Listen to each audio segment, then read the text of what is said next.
Carl Jung believed that human relationships aren't just formed by chance. He saw them as meaningful encounters, sometimes even predestined ones, that arise from the unconscious forces within us. To understand what it means when two souls align, we first need to look at what Jung actually meant by the soul. In Jungian psychology, the soul isn't just a poetic word. It's a deep and complex part of the psyche, often connected to our inner self, our emotions, and our true nature. Jung divided the psyche into several key components: the ego, our conscious identity; the personal unconscious, memories and experiences we've forgotten or repressed; and the collective unconscious, a shared reservoir of symbols, archetypes, and instincts that every human inherits. According to Jung, when two people feel a strong connection that goes beyond physical attraction or shared interests, it's often because something deeper, something unconscious, is at work. These are what Jung called numinous experiences, moments when the psyche is touched by something sacred, mysterious, and powerful. A soul connection is one of those experiences. This is where the idea of aligned souls comes in. Jung proposed that we're unconsciously drawn to people who mirror aspects of our inner world, especially the parts we've neglected, rejected, or lost. This is the foundation of his theory of projection. When we meet someone and feel an instant, inexplicable bond, it may be because they reflect something within us, something we're not fully aware of. It's not just about falling in love. It's about reconnecting with missing parts of ourselves. But that kind of connection isn't always easy. In fact, according to Jung, true soul connections often trigger psychological upheaval. Why? Because the other person awakens parts of our shadow, the hidden, often uncomfortable aspects of who we are. It forces us to confront ourselves. So what happens when these two aligned souls come together? At first, the experience can feel magical. Time seems to stop. There's a sense of recognition, like you've known the person forever, even if you've just met. That's not fantasy. According to Jung, that's the power of the collective unconscious at work. You're not just meeting a person. You're encountering an archetype, something ancient and meaningful that your unconscious mind has been waiting for. These archetypes include the anima and animus, Jung's terms for the unconscious feminine and masculine sides of the psyche. In a soul-aligned connection, a man may project his anima, his inner feminine, onto a woman, and a woman may project her animus, her inner masculine, onto a man. These projections create a deep emotional and spiritual pull, but they also bring challenges. Jung warned that if we stay trapped in the projection, we risk idealizing the other person. We don't see them as they are. We see them as we want them to be. That's why soul-aligned relationships often go through intense periods of closeness followed by painful separations. But here's the key insight. If the connection is real, if the souls are truly aligned, they will always be drawn back together. Not out of neediness or attachment, but because their unconscious minds recognize each other. It's not fate in the romantic sense. It's psychological alignment. And that kind of bond can withstand time, distance, and even temporary breakups.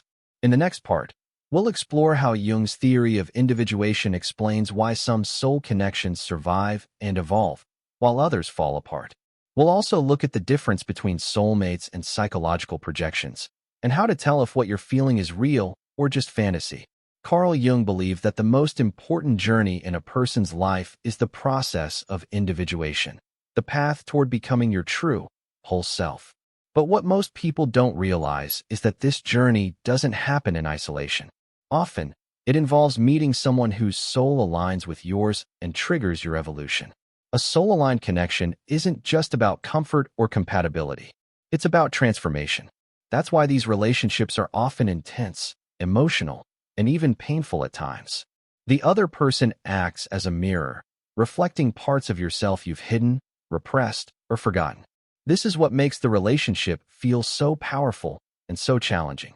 Individuation is not about becoming someone new. It's about integrating all aspects of who you already are: your conscious ego, your shadow, your inner masculine or feminine, your fears, your desires, your past.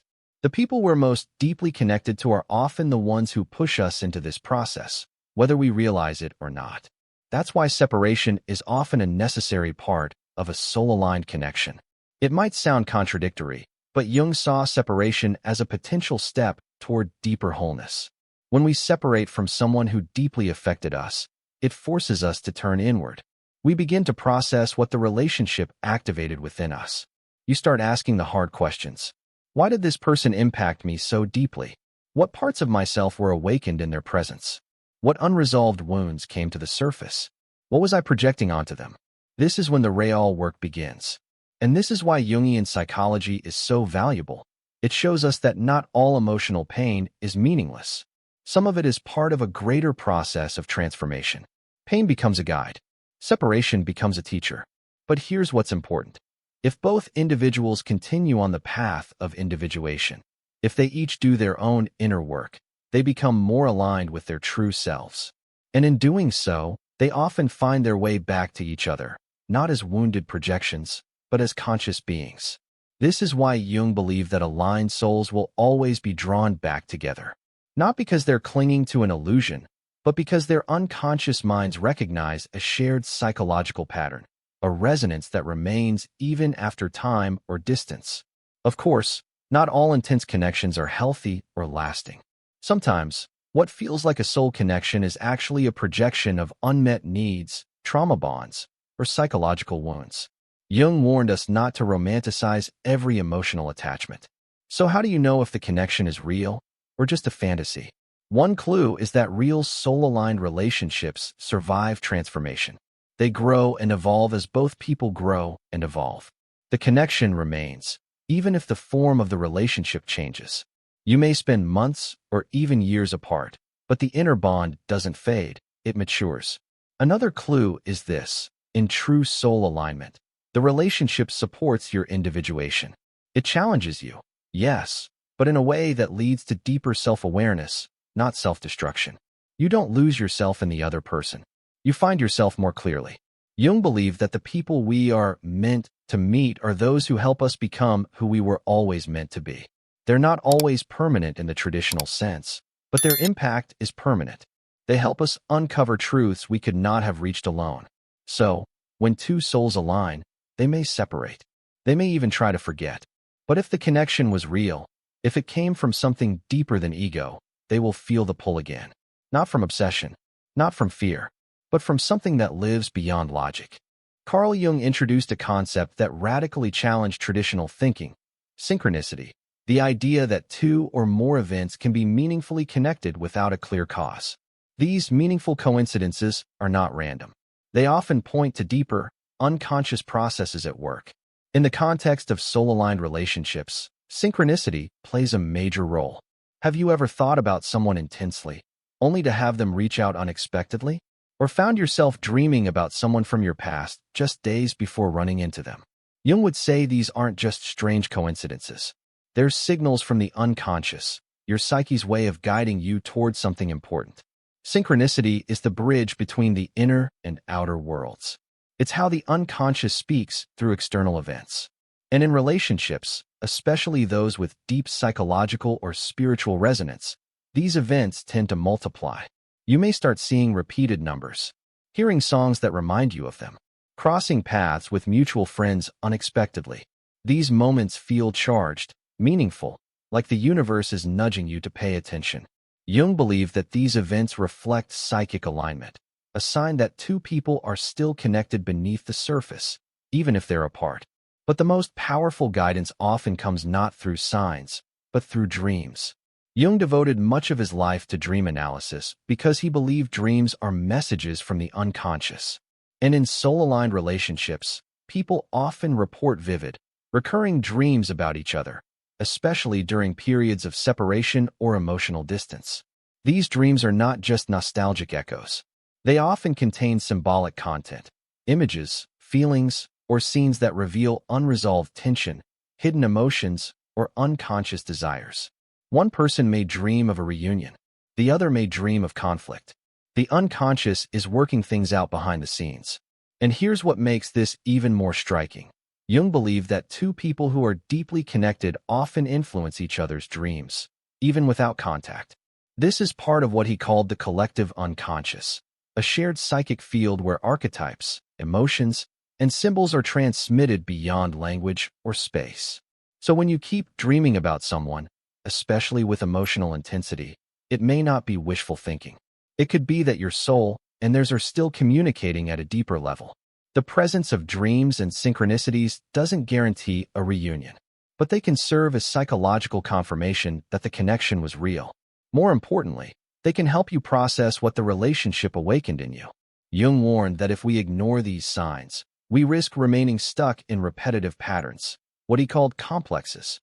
These are unconscious emotional loops that we relive over and over, usually rooted in childhood experiences. A soul-aligned relationship often brings these complexes to the surface so they can be healed. That's why the connection may feel intense, confusing, even painful. It's pressing on something deep inside you, but it's also offering the chance for growth, healing, and transformation, if you're willing to listen. This is the paradox of soul connections.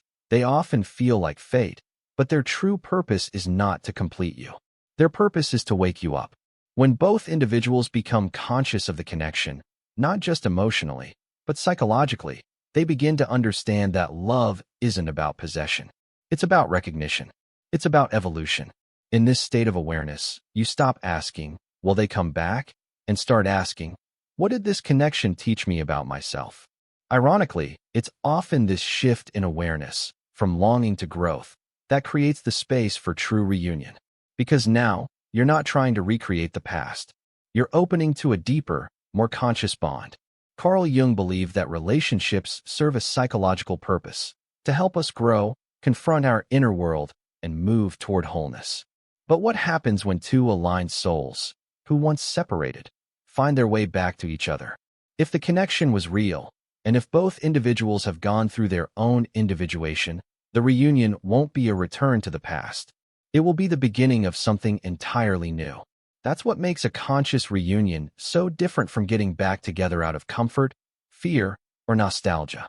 Jung emphasized that growth only happens when we face our own shadow, our hidden insecurities, projections, and ego-driven patterns. A real soul-aligned connection doesn't just survive that confrontation. It requires it. If two people reconnect after doing this deep inner work, the dynamics change. There's less projection, less idealization, and more truth. Each person sees the other not as a savior or missing half, but as a whole individual with their own path. The connection becomes a partnership between equals, between two souls that have recognized and accepted their own darkness, and are now capable of authentic love. This is the highest form of soul connection. It's not based on fantasy or illusion. It's based on awareness. And that's the kind of bond that lasts, not because of external promises, but because of internal alignment. Jung wrote that the meeting of two personalities is like the contact of two chemical substances. If there is any reaction, both are transformed. That transformation is what turns a painful separation into a meaningful reunion. But here's the truth most people avoid. Not all intense connections are meant to last in physical form. Some come into our lives simply to awaken us, to start the fire of transformation. These people are no less important. In fact, Jung would say they're essential to our development. So how do you know if a reunion is meant to happen? You don't chase it. You don't force it. Instead, you observe. You stay connected to your inner work. You notice the signs within yourself, your dreams, and your reality. If the connection is authentic, and if both souls have matured, the reunion often unfolds naturally, without games or resistance. You'll know because there's no longer a feeling of desperation. There's clarity, calm, mutual recognition. The connection returns, not as a storm, but as a quiet knowing.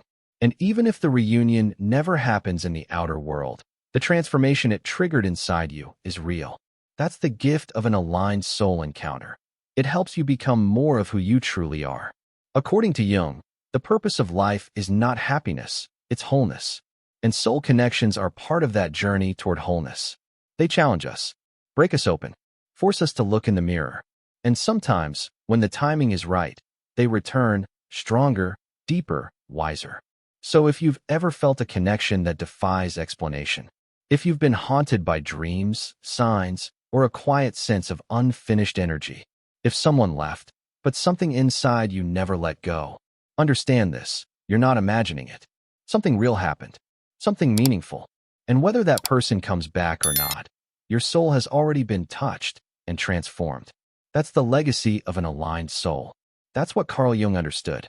And that's why, when two souls are truly aligned, no force in the world can keep them apart.